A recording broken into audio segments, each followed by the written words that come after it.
Há um consenso: as bactérias foram os primeiros organismos a habitarem o nosso planeta. E isso ocorreu muito provavelmente por volta de 2,5 bilhões de anos, e esses organismos, juntamente com outros muito parecidos, conhecidos como árqueas, foram os responsáveis por todas as transformações que ocorreram no nosso planeta e que permitiram o surgimento de outros seres bem mais complexos ao longo desse tempo todo. Hoje o tema é bactérias e árqueas.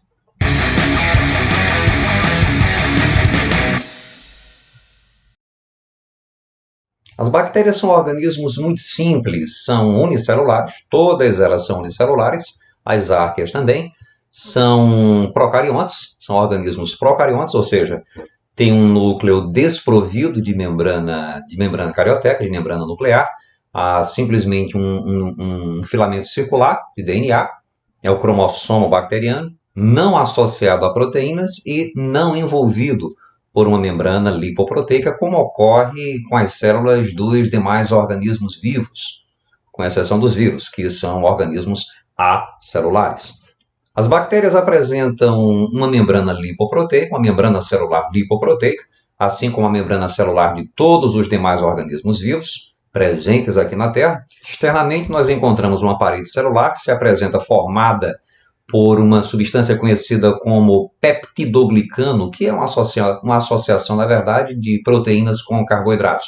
Moreína também é um termo que é utilizado para o material constituinte, o principal material constituinte dessa parede celular bacteriana, aqui representada em azul. Externamente à parede celular, nós vamos encontrar uma cápsula. Em algumas espécies essa cápsula está presente, em outras não, de composição variável. Associada a essa cápsula, nós podemos encontrar fímbrias, que são filamentos responsáveis pela fixação de algumas bactérias nos ambientes onde elas vivem. Internamente à membrana plasmática, nós encontramos um citosol, um hialoplasma extremamente pobre em organelas. A única organela aqui presente é o ribossomo, que é justamente a organela responsável pela produção das proteínas bacterianas. Mergulhados aqui também nós encontramos fragmentos de DNA, além do DNA principal, conhecido como nucleóide, nós vamos encontrar fragmentos de DNA, também circulares, conhecidos como plasmídios, que são responsáveis pela resistência bacteriana a substâncias que não são tão agradáveis a ela, tipo antibióticos, por exemplo. Algumas bactérias apresentam uma invaginação da membrana plasmática conhecida como mesossomo, que está associado muito provavelmente ao metabolismo, ao seu metabolismo. Algumas bactérias também apresentam um flagelo, que é semelhante em função ao flagelo que está presente nas células de organismos eucariontes. No entanto, a sua constituição é um pouco diferente, inclusive o mecanismo de movimentação. Estranhamente, na base desses flagelos, nós encontramos uma estrutura muito parecida com um motor elétrico, inclusive com rotação. Existem vários tipos morfológicos de bactérias que se organizam também nas mais variadas formas. Nós temos, por exemplo, os cocos, que são bactérias esféricas, bacilos alongadas, com formato de bastonete, os vibriões, que têm formato de vírgula, e os espirilos, que têm uma forma espiralada. Os cocos podem se organizar em dupla, formando aquilo que nós chamamos de diplococos, em fileiras, os streptococcus, e em colônias similares a cachos de uva, são staphylococcus. Bacilos também podem se organizar em duplas, os diplobacilos e os streptobacilos, que se organizam em colônias enfileiradas. No que diz respeito à nutrição bacteriana, elas se subdividem em dois grandes grupos: as bactérias autotróficas, ou autótrofas, e as bactérias heterotróficas, ou heterótrofas. As bactérias autotróficas, elas têm condição de produzir seu próprio alimento, sua própria matéria orgânica, seus próprios carboidratos. As bactérias heterotróficas, não. As bactérias autotróficas se subdividem em dois grupos: as bactérias fotossintetizantes e as quimiosintetizantes. A diferença entre um grupo e outro está basicamente na forma de obtenção de carbono e energia para a produção das suas substâncias orgânicas. No caso das bactérias fotossintetizantes, a obtenção de carbono se dá No caso das bactérias fotossintetizantes, a fonte de energia para a obtenção de carbono é a luz. Já em se tratando das bactérias quimiosintetizantes, a fonte de energia para a obtenção de carbono é proveniente da quebra de substâncias presentes no solo ou na água. E aqui nós temos os exemplos de cada tipo. As ferrobactérias se utilizam da energia liberada da quebra, quando da quebra de compostos à base de ferro. As sulfobactérias se utilizam do enxofre e as nitrobactérias se utilizam de elementos nitrogenados, presentes no solo ou na água. As bactérias heterotróficas podem ser saprofágicas, quando se utilizam da matéria orgânica, são as grandes responsáveis, juntamente com os fungos, pela decomposição da matéria orgânica, vegetal, animal, cadáveres, restos, partes do corpo de um ou de outro organismo, fezes. E as bactérias parasitas são aquelas que provocam doenças, são as bactérias patogênicas e uma infinidade de doenças humanas e de vegetais são provocadas por bactérias. E como exemplo nós temos aqui o Treponema pallidum, causador do sífilis, Clostridium tetani, o bacilo causador do tétano, Staphylococcus aureus, Streptococcus pneumoniae, causador de um tipo de pneumonia, Mycobacterium tuberculosis, o bacilo causador da tuberculose, Streptococcus mutans, Neisseria gonorrhea e o Vibrião colérico, ou o Vibrio cólera, causador da doença conhecida como cólera. A Neisseria gonorrhea causa a doença venérea, conhecida como gonorreia. No que diz respeito ao metabolismo, as bactérias podem ser aeróbicas, quando se utilizam do oxigênio. Elas podem ser anaeróbicas facultativas, quando sobrevivem na presença do oxigênio e utilizam o oxigênio, fazem a respiração bacteriana, mas também podem sobreviver na ausência desse gás. E nós temos as bactérias anaeróbicas obrigatórias, que não sobrevivem na presença do oxigênio. É o caso da bactéria que provoca o tétano, como também da bactéria que provoca o botulismo. A bactéria responsável pelo tétano é a Clostridium tetani, a que provoca o botulismo é a Clostridium botulinum. Elas fazem parte do mesmo gênero. As bactérias se reproduzem assexuadamente, por bipartição, que também é conhecido como cisciparidade ou divisão binária, que ocorre basicamente quando uma bactéria ela duplica o seu material genético, se alonga e forma 2 clones. Isso, em geral, ocorre em cerca de 20 minutos, pelo menos na grande maioria das espécies de bactérias, e o que faz com que, em poucas horas, uma única bactéria seja capaz de originar milhões de clones. Apesar de as bactérias se reproduzirem assexuadamente, elas podem aumentar a variabilidade do seu material genético a partir de alguns processos bem interessantes. O primeiro é a transformação, que ocorre quando uma bactéria ela incorpora material genético de uma outra bactéria, e até mesmo de outras espécies de organismos vivos que não bactérias.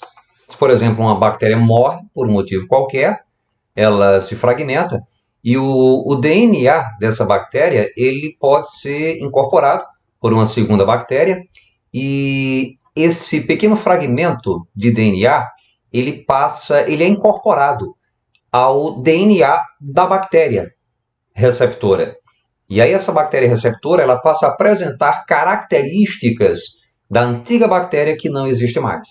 E essa capacidade de incorporação de DNA externo apresentado pelas bactérias foi utilizado pelo homem, por exemplo, para a produção de uma série de substâncias de nosso interesse, como a insulina.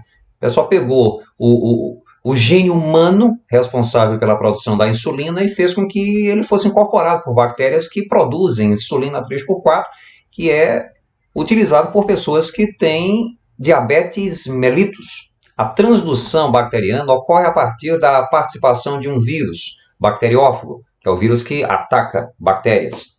O fago ele se insere numa bactéria, injeta o seu material genético. O material genético viral é incorporado ao DNA bacteriano. A bactéria produz vários vírus e percebam que o material genético viral ele guarda trechos do DNA bacteriano. Os novos vírus bacteriófagos liberados vão guardar, alguns deles pelo menos vão guardar um pequeno trecho do DNA bacteriano. Se por acaso esses fagos atacarem outras bactérias e não provocarem a morte dessas bactérias, dessas segundas bactérias infectadas, as bactérias incorporarão, elas passarão aos seus descendentes o material genético viral das antigas bactérias que foram infectadas e mortas pelo fago. E por fim, nós temos a conjugação bacteriana, que ocorre quando duas bactérias se aproximam e comunicam os seus citoplasmas, os seus hialoplasmas a partir de um pelo, conhecido como pelo sexual. Uma bactéria transfere plasmídios para outra. Plasmídio é incorporado e a bactéria receptora passará a apresentar algumas características da bactéria doadora. E, em geral, essas características estão relacionadas à resistência a substâncias indesejadas. Apesar das bactérias causarem muitas doenças em humanos e em outros organismos, elas muitas vezes acabam sendo nossas parceiras. Nós nos apropriamos delas para nosso benefício. Por exemplo, nós conseguimos produzir alguns antibióticos a partir de bactérias. Não a penicilina. A penicilina foi inicialmente produzida a partir de fungos, mas a neomicina, por exemplo, é um antibiótico produzido a partir de bactérias. A insulina humana hoje é produzida por bactérias recombinadas, né? Bactérias que incorporaram DNA humano e hoje produzem a nossa insulina, a insulina que é utilizada por pessoas portadoras de diabetes. As bactérias também podem ser utilizadas para a produção de vários alimentos humanos, como queijos, coalhadas, iogurtes.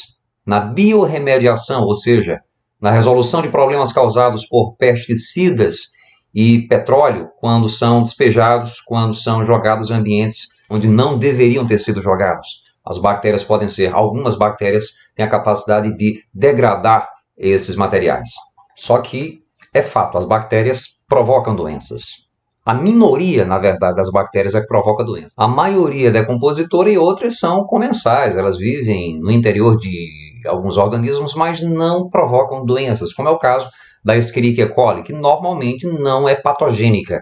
Só quando ela passa de um lugar, do tubo digestório, por exemplo, humano, para o sistema urinário. Aí ela pode provocar infecção urinária, mas, em geral, ela não é patogênica para seres humanos. O Mycobacterium tuberculosis, ou bacilo de Koch, provoca a conhecida tuberculose humana, que ataca os pulmões, mas eventualmente pode atacar outros órgãos. Em geral, as bactérias elas parasitam os nossos órgãos, as nossas estruturas corporais, mas não se inserem nas células, assim como fazem os vírus. E mesmo alguns grupos específicos de bactérias que invadem e parasitam internamente as células, elas não são parasitas obrigatórias como os vírus, ou pelo menos parasitas intracelulares obrigatórios. Em geral, nós sofremos quando estamos infectados por uma bactéria por conta das substâncias tóxicas produzidas por elas. Perdemos os nossos nutrientes e sofremos com as suas toxinas. A bactéria causadora do cólera, por exemplo, ou da cólera, a doença cólera, ela provoca evacuações violentas e perda violenta de minerais. Uma pessoa pode morrer com 24 horas depois de contrair a bactéria causadora dessa doença. A pneumonia provocada pelo Streptococcus pneumoniae, ela é uma doença típica dos pulmões. E, em geral, você vai manifestar esse tipo de pneumonia quando teu corpo está muito fragilizado. Na verdade, você, de uma forma geral, você adoece quando teu corpo está fragilizado. Você tem deficiência de vitaminas, de proteínas, quando não dorme direito, não se hidrata direito, tua imunidade cai e os micro-organismos oportunistas fazem a festa, bactérias ou vírus, principalmente. Infecções cutâneas como furúnculos podem ser provocados por bactérias do grupo do Staphylococcus aureus. Eu, por exemplo, quando eu tinha por volta dos 18 para 19 anos, eu inventei de mexer no espinho na minha boca e aquilo inchou, ficou horroroso, doía pra caramba, eu tive que espremer no hospital. Muito provavelmente eu fui assolado pelo Staphylococcus aureus. Até hoje eu guardo a marquinha aqui na boca. A cárie humana é provocada pelo Streptococcus mutans. quando a gente se alimenta e não faz a higienização da boca, principalmente quando a gente come açúcar, carboidrato de modo geral, e não higieniza a boca, o Streptococcus mutans, ele degrada os resíduos desse material e libera substâncias ácidas que provocam a erosão dos nossos dentes. Para o tratamento das doenças bacterianas, os antibióticos são os medicamentos mais eficientes. Os primeiros antibióticos foram produzidos a partir por conta de um descuido do cientista inglês Alexander Fleming, que por volta de 1930 ele perdeu o seu experimento por conta de uma colônia de fungos ter proliferado na sua placa de Petri, onde ele cultivava bactérias. Ele percebeu que as bactérias morriam em função do crescimento do fungo. Ele conseguiu extrair a substância produzida pelo fungo, era o Penicillium notatum e o Penicillium crisógeno, na verdade 2 fungos, e a substância foi batizada de penicilina. Foi industrializada e é utilizada até hoje. A maioria dos antibióticos é produzida ou por fungo ou por bactérias. Como prevenção, nós citamos, obviamente, as vacinas. Existem vacinas para um grande número de doenças bacterianas. Coqueluche, tétano, hanseníase.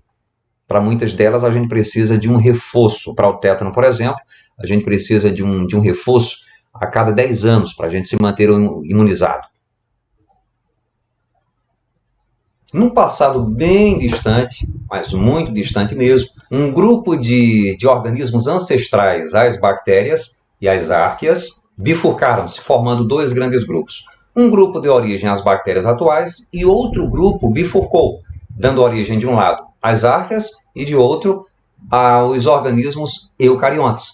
Portanto, percebam que as árqueas são mais próximas, evolutivamente falando, dos organismos eucariontes do que em relação às bactérias. Árqueas são organismos, como já dito, procariontes, unicelulares, mas apresentam tantas diferenças bioquímicas e genéticas que forçaram os pesquisadores a colocá-las num grupo à parte. E esses organismos, eles costumam viver em ambientes geralmente inóspitos a todos os demais organismos vivos, ou pelo menos praticamente todos os demais organismos vivos.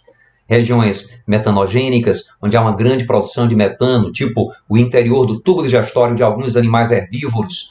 Regiões termais, com água quente, regiões próximas a vulcões, regiões com a salinidade muito alta, uma acidez muito alta, muito elevada. Nós temos, por exemplo, a Methanobacterium, que é uma árquea típica de ambientes com uma grande produção de metano. Regiões pantanosas, por exemplo. A Thermococcus e a Pyrodictium são típicas de ambientes com elevadas temperaturas, águas com elevadas temperaturas. As aloárqueas, típicas de ambientes com elevada concentração de sal. O pessimista vê dificuldade em cada oportunidade. O otimista vê oportunidade em cada dificuldade.